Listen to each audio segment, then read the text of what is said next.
Bismillahirrahmanirrahim. Assalamualaikum warahmatullahi wabarakatuh. Waalaikumsalam warahmatullahi wabarakatuh.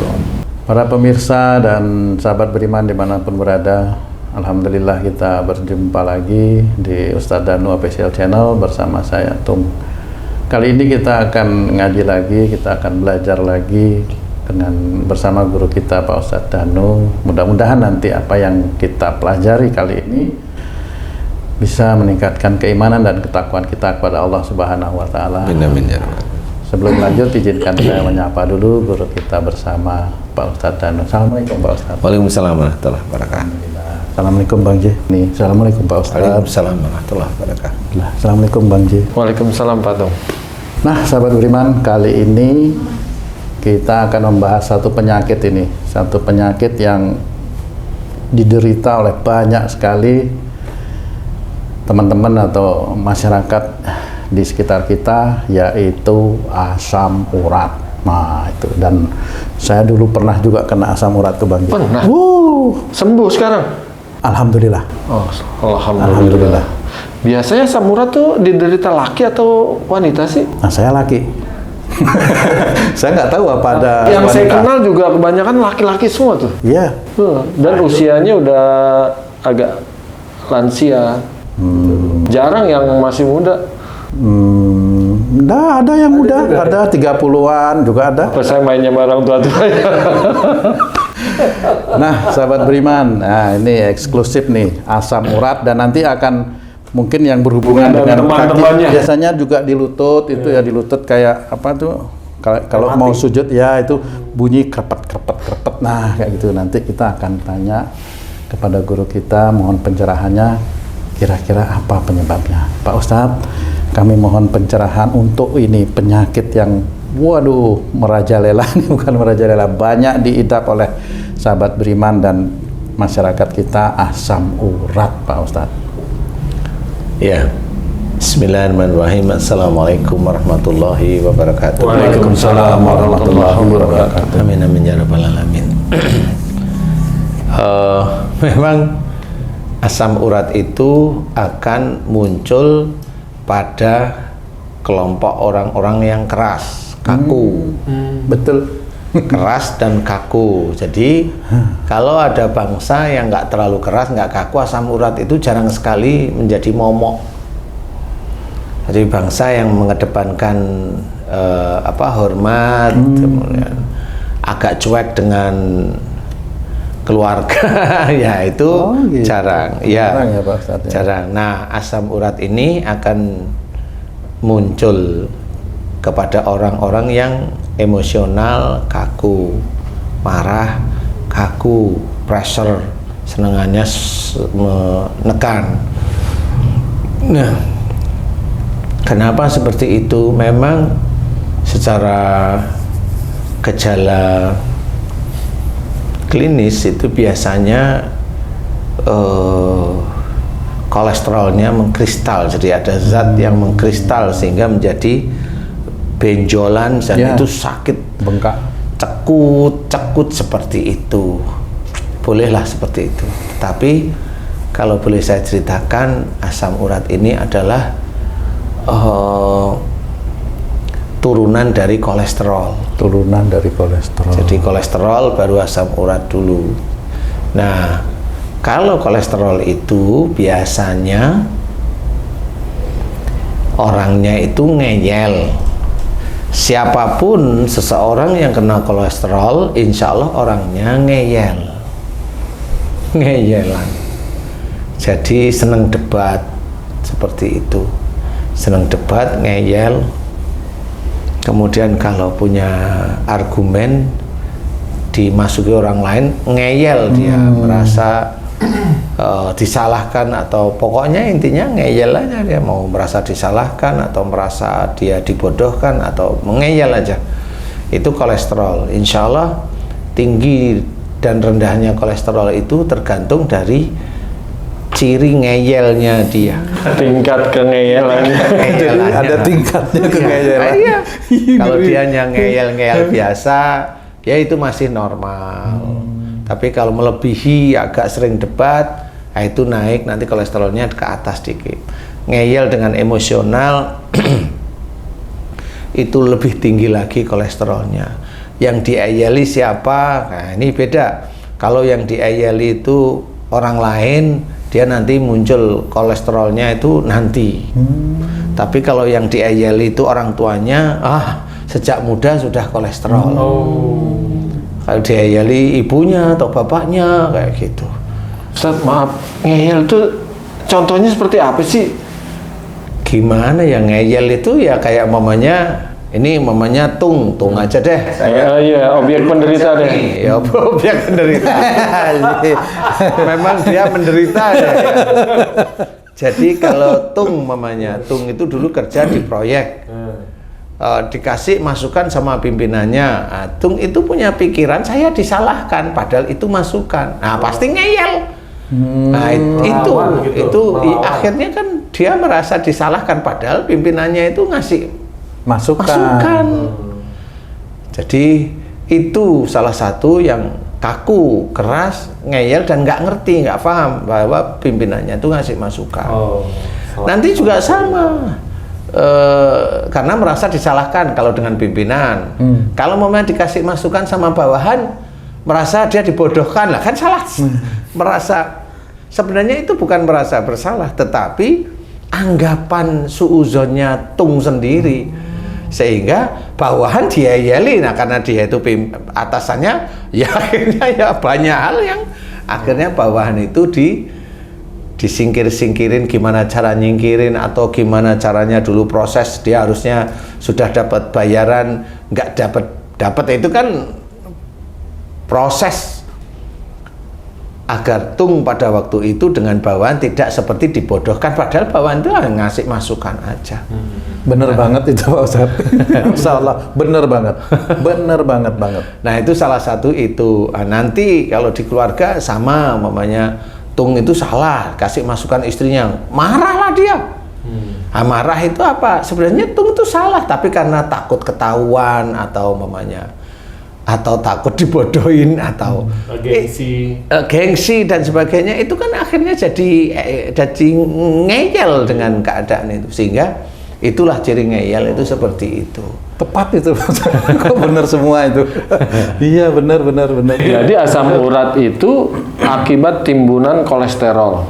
Ya, mengkristal istilahnya. Mengkristal berarti kengeyelan tingkat tinggi ya? Iya, kalau bedanya kalau kolesterol itu tidak terlalu berdampak.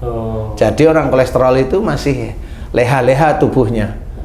Tapi kalau sudah asam urat ini tinggi sudah. Jadi kekakuannya tinggi karena mengkristal itu ada kekakuan sama emosi. Kekakuannya tinggi. Nah, biasanya orang asam urat itu biasanya kaku di dalam melakukan aktivitas dengan keluarga dan pekerjaan. Rata-rata itu. Bener. Kaku, dia ada kaku, ada emosi, ada arogan, ada egois, itu di titik itu. Insya Allah seperti itu.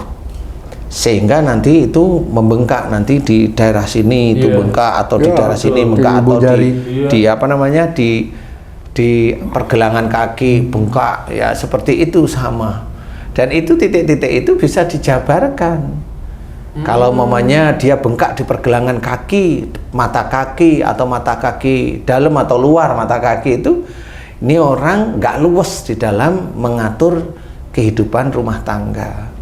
Tidak luwes, jadi kalau diberi masukan sama istri. Kalau di sini di jempol sini. Kalau di jempol, nah dia sebagai pimpinan dia kurang luas, dia ada kekakuan. Jempol itu pimpinan istilahnya. Jari kaki yang paling kuat menurut saya itu jempol. Jempol itu induk ya. Induknya, jadi yang paling kuat. Itu sama seperti itu imam. Nah, nanti kalau laki-laki rata-rata biasanya di jempolnya. Karena dia dalam mengatur rumah tangganya ada kaku, ada marah, ada arogan, ada egois. Nah, itu imamnya di jempolnya itu. Jempolnya metongol nanti, dipegang aja, waduh, seperti itu. Nah, ini yang harus diatur, tidak boleh harus. Biasanya asam urat itu efeknya kemana lagi tuh Ustaz? Ke emosi kaku dan ngeyel itu Ustaz? Asam urat itu kalau memang dia itu kaku dalam berpikir, ya nanti jadinya stroke. Jadi lebih gampang terkena stroke. Kaku di dalam menghadapi kehidupan sehari-hari, kaku dan emosi, ya itu nanti bisa stroke karena banyak gejala, banyak pembuluh-pembuluh darah yang tersumbat nanti. Ya, seperti itu.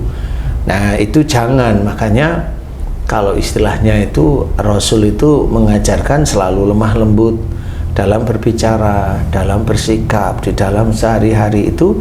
Nah, itu dampak di pembuluh darah itu aman. Pembuluh darah itu aman, tidak tersumbat. Intinya seperti itu. Makanya harus kita kerjakan. Kalau ada kekakuan, nah itu nanti akan mengunci. Kekakuan itu akan mengunci. Emosi akan menjadikan rentannya pembuluh darah. Ini kalau kita berbicara tentang pembuluh darah ya. Kemudian jadi bengkak, dongkol. Nah, itu yang jempol kaki bengkak, dongkol. Itu karena dongkol terus-menerus. Kalau Tung mamanya dongkol sama istrinya ya lama. Jadi kalau jengkel itu seharian masih jengkel aja. Wah, wajahnya seperti baju nggak disetrika kayak mamanya. Alhamdulillah udah sembuh ya Pak? Alhamdulillah. Kalau dengan faktor makanan itu sebenarnya sugesti atau bagaimana tuh Pak Ustadz itu? Bukan. Kalau faktor makanan itu memang betul dari sisi makanan itu yang ciri yang zat besinya dikurangi itu udah betul dokter. Oh. Jadi dikurangi. Jadi kalau umpamanya aku belum makan baru bayangin aja udah langsung cekut kemudian bengkak.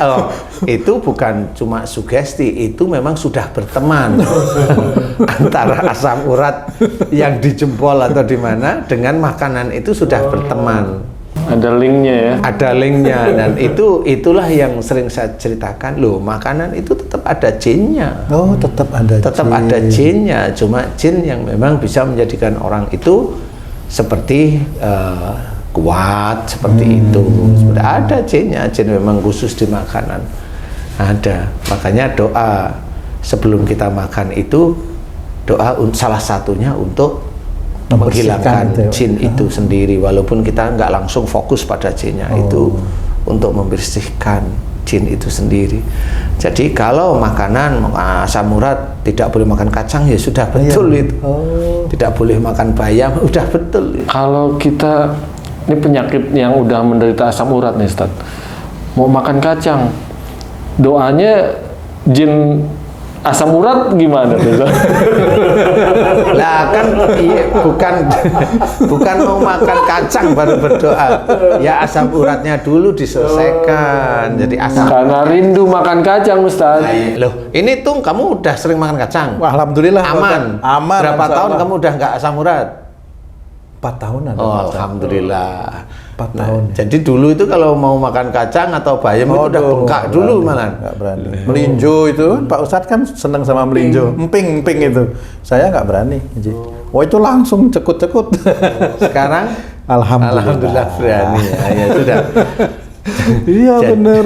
Jadi memang betul. Jadi seseorang yang mau berubah sifatnya, yang kaku, yang emosional, yang arogan, yang egois, yang ini itu sifat menonjol pertama asam urat ya. Penyakit ringan tapi jengkelin. Ringan itu maksudnya bukan masuk ke kanker ya. Kan tapi jengkelin itu. Khususnya bagaimana? Khususnya berhubungan dengan keluarga. Jadi orang yang asam urat biasanya dengan keluarga itu keras dia. Ini kan udah ke fisik Ustaz, penyakit asam urat ini. Apakah dengan doa dan taubat serta tidak mengulangi lagi, apakah sembuh benjolan-benjolan ini? Ya, alhamdulillah, ini Tung aja sembuh. 4 tahun udah nggak kumat, padahal makan kacang itu tiap malam itu gitu. Setahu saya, emping itu juga berani. Emping itu dulu nggak berani deh. Sekarang emping itu cari malahan karena ngangenin. Kumatnya itu saya di umur 42-an itu awalnya itu Pak Ustadz. Di jempol kaki. Itu sampai jagain orang jangan sampai nyentuh. Karena sakit. Senggol dikit. Kena selimut aja sampai kotak sakitnya, benar sih. Selimut lah itu. Berarti kalau ada sampai yang dioperasi gitu Ustaz benjolannya itu? Ya karena dia punya uang aja. Oh gitu. Intinya gini aja untuk teman-teman sedulur beriman ini yang menderita asam urat boleh dicatat. Jadi asam urat itu saya tadi cerita ada kekakuan, ada emosi, ada arogan, ada egois. Ya, termasuk ngeyel itu ya. Ngeyel itu ego ya. Nah, itu doanya di titik itu. Doanya di titik itu, ampuni aku ya Allah jika asam uratku ini karena kekakuanku, emosiku, aroganku, egoku, ngeyelku di dalam keluarga. Kalau laki-laki dengan istriku, dengan orang tuaku, dengan mertuaku, sebutkan jika itu dosa, ya Allah ampuni dosa-dosaku, astagfirullahaladzim. Doanya hanya itu, nggak ada yang lain. Doanya hanya itu terus-menerus, kemudian berusaha berubah yang kaku menjadi lebih biasa. Yang dulunya merasa terjepit, lah kamu kan hanya merasa kejepit kalau tung dulu lah, kamu itu kan merasa disalahkan, lah orang itu nggak nyalain kamu kok, kamu itu hanya yang merasa sendiri sehingga terprotek gitu, sehingga muncullah kekakuan, muncullah egonya. Lah kalau saya melihat orang yang memfitnah saya nggak pernah merasa terprotek untuk digini, enggak, walaupun tahu saya difitnah tapi saya senyum-senyum aja. Kenapa? Saya ambil yang lain. Apa yang diambil? Biarin dia memfitnah saya, karena apa? Pahalanya akan diberikan kepada saya. Nah, nanti kalau pahala dia habis, dosa saya diambil, diberikan oleh Allah Ta'ala kepada mereka. Nah, apa yang tidak enak? Kan seperti itu, sehingga nggak pernah belajar untuk tidak punya pikiran buruk kepada orang lain. Nah, kayak Tung nih, Haji Tung akhirnya berusaha untuk tidak kaku, walaupun masih ada tapi berusaha.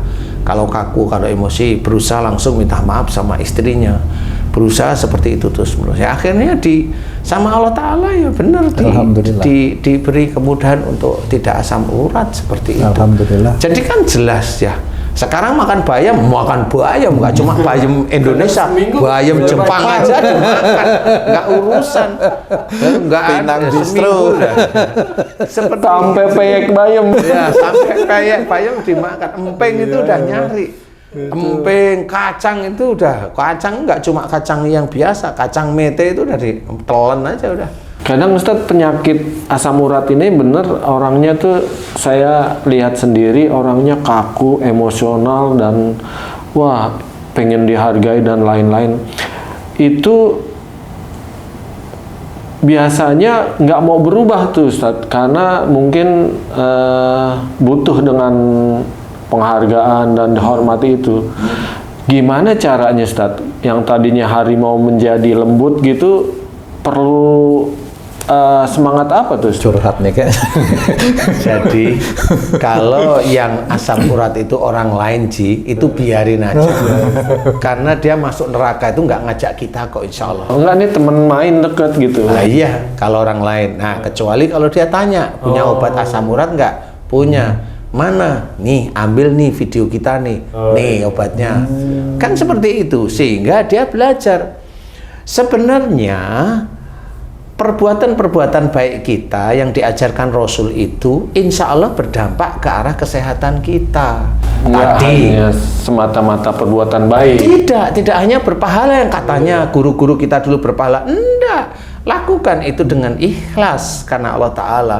Itu nanti akan mendapatkan contoh, mamanya yang kaku menjadi lebih lembut, yang emosi menjadi lebih menghargai, lebih tenang, yang arogan menjadi lebih nyantai, yang egois menjadi tidak ngeyelan.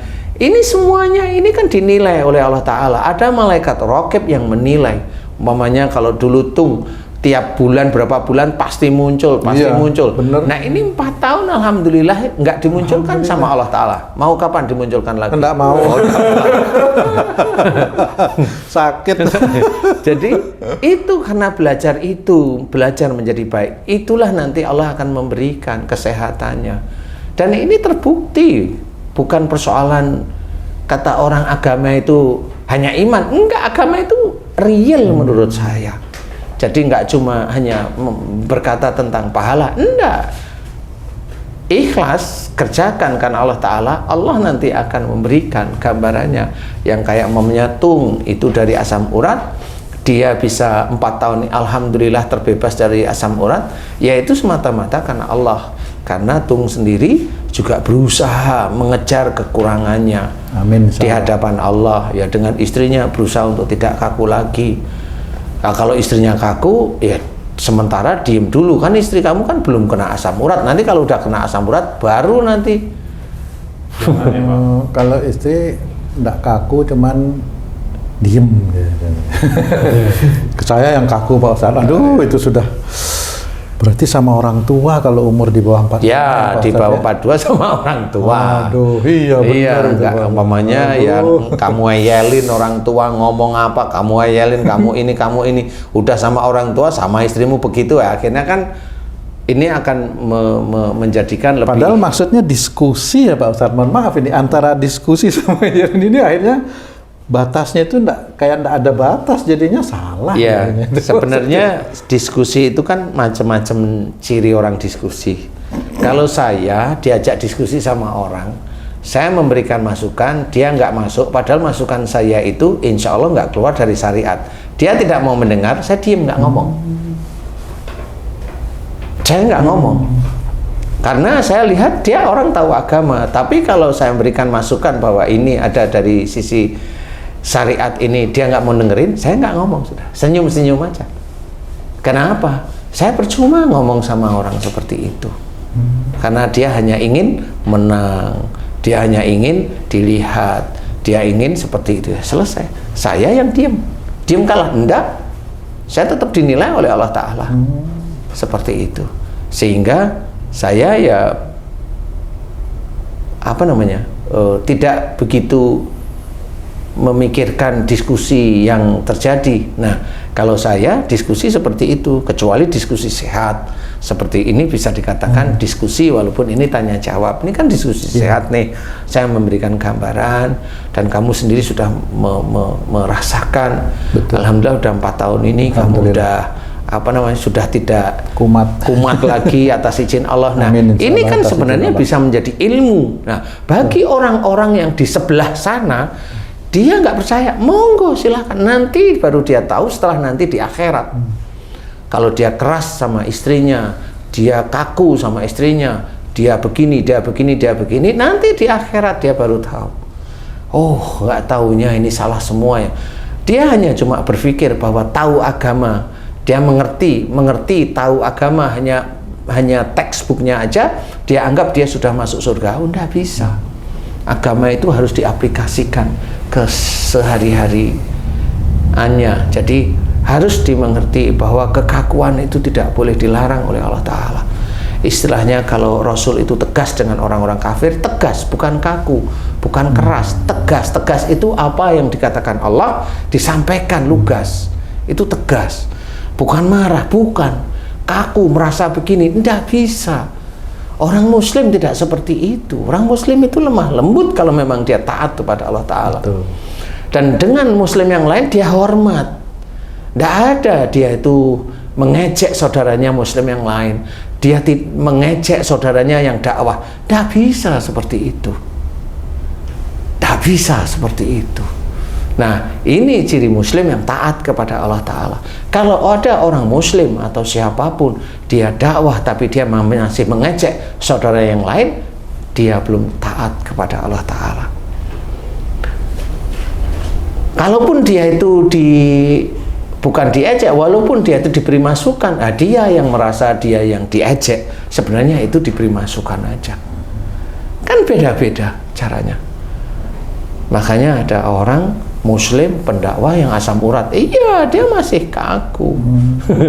Emang kalau udah dia sholatnya itu lebih dari 5 waktu nggak pernah sakit? Enggak. Enggak, kalau dia dakwah nggak pernah sakit? Enggak. Sakit itu adalah tanda dari Allah Ta'ala masih sayang kepada dia agar dia kembali ke jalan Allah, karena masih ada dosa yang dia lakukan. Makanya Allah itu menceritakan dalam Quran, wa ma asabakum min musibatin fa bima kasabat aydikum. Dan orang tersebut tahu bahwa apa saja musibah yang menimpa dirinya Itu disebabkan perbuatannya dia. Nah, dia tahu ayat itu, tapi dia nggak akan taubat kepada Allah Ta'ala. Karena apa? Senengannya masih meremehkan orang lain, masih meremehkan nasihat orang lain, ya nggak akan bisa seperti itu. Apalagi asam urat itu berhubungan dengan genetik dia yang kaku, emosional, arogan, menang-menangan sendiri, ngeyel dan sebagainya. Nah, itu harus belajar disingkirkan sifat-sifat tidak baik itu. Sebagai orang muslim belajar taat, sifat itu dihilangkan yang tidak baik. Ya, sama seperti kenapa Rasul itu dilahirkan di muka bumi, ya makarimal akhlak, ya untuk menyempurnakan akhlak. Jadi harus paham. Nah, kita harus ngikutin. Bukan hanya kalau Rasul itu baik langsung subhanallah, subhanallah, masya Allah. Hanya itu tok di mulut kita.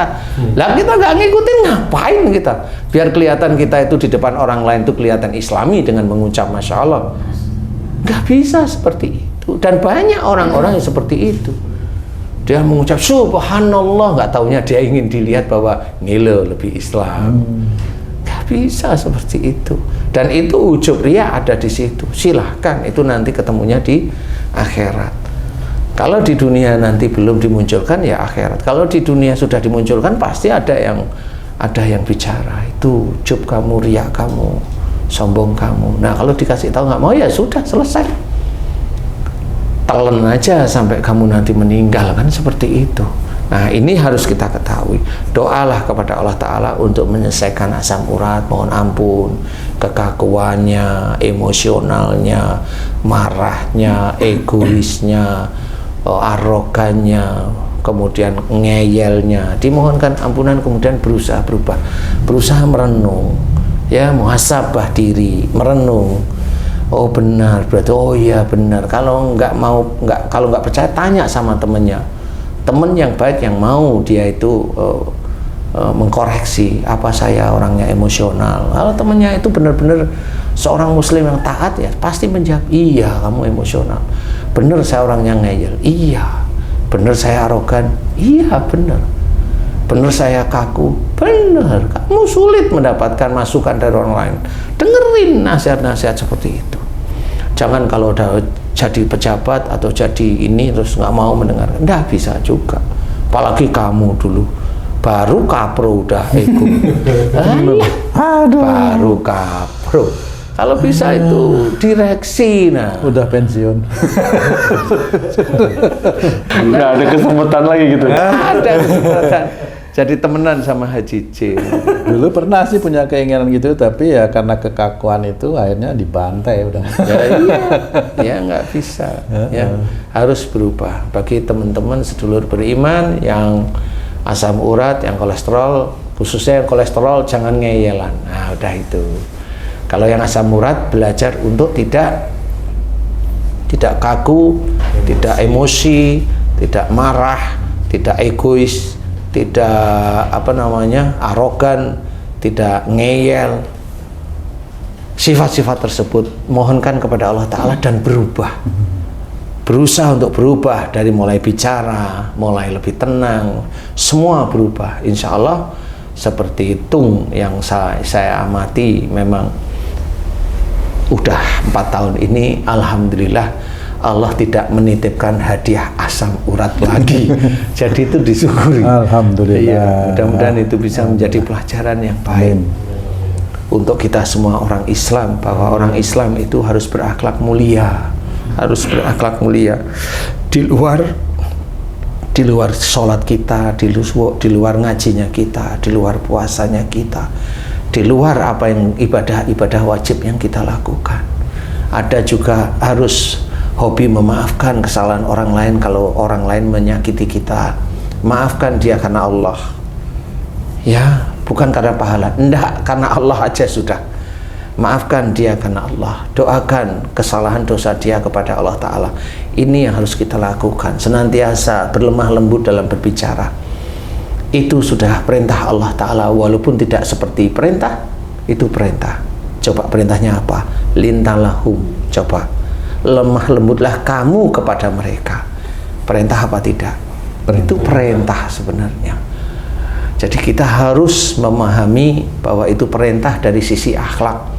Lemah lembut kepada siapapun, kepada saudara kita yang muslim kita lemah lembut, kepada orang-orang yang non muslim kita tetap lemah lembut, kepada kucing ya lemah lembut, kepada jin juga.